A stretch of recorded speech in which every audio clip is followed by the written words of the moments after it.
We're here today with one of Australia's most celebrated chefs, Matt Moran, here for the WA Good Food Guide. Today, Matt will be cooking 2 recipes with Harvey beef products. These cuts are delicious to eat and easy to prepare. Matt, what have you got for us today? We've got 2 dishes. We've got a beef tartare and we've got a piece of sirloin we're going to pan fry with some chimichurri. Right, so the first course is beef tartare. We've got a little bit of beef fillet here, which is very lean and no sinew on it, so you can actually just chop it quite fine into dice. Now, a lot of people actually mince their tartare, is where I don't like to. I actually like to get a little bit more of the texture.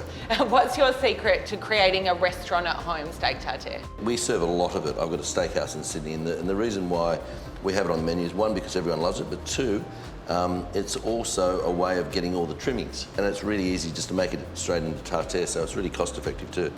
Different cuts you can use. This is fillet. Now, fillet is really tender, and a lot of people sort of love it to eat it as tartare because it is tender.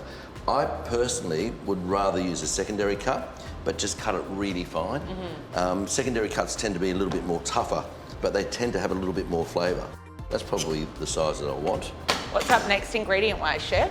So we're going to make a condiments to go with it. If you've got a little bit of beef which is a little bit fatty, you need some acid in there to actually balance it out. Yeah, great. So we're just going to add some Worcestershire sauce into a bowl, a little bit of mustard, a little bit of heat, which is Tabasco, and we're just going to add a little bit of salt and pepper, but we can come back to the salt and pepper and add more if we need to. You can marinate it, but not too long. The reason being, you've added a little bit of salt to it, and the salt will actually start to dry it out and start to cure it. Oh, okay. So you want to do it probably half an hour beforehand.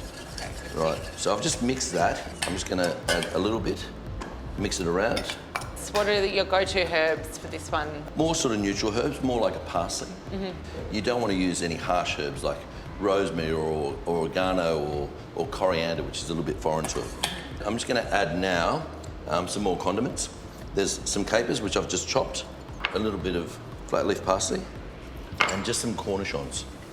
When we talk about flavour, we're using Harvey beef today, 100-year-old farming practice, extremely sustainably farmed, and I think that really comes through in the flavour with these products as well. Look, it's so important these days to make sure whatever you're using, it is sustainable. Right, I'm just going to grab a little bit of oil, just to give it a nice shine, and it just adds that little bit more flavour to it too. We're just going to add it all to the plate. We're going to make it like a little mound. What we always do is we put a egg yolk in the middle of it. You don't want to break a yolk, but you don't want to have a lot of egg white in it either.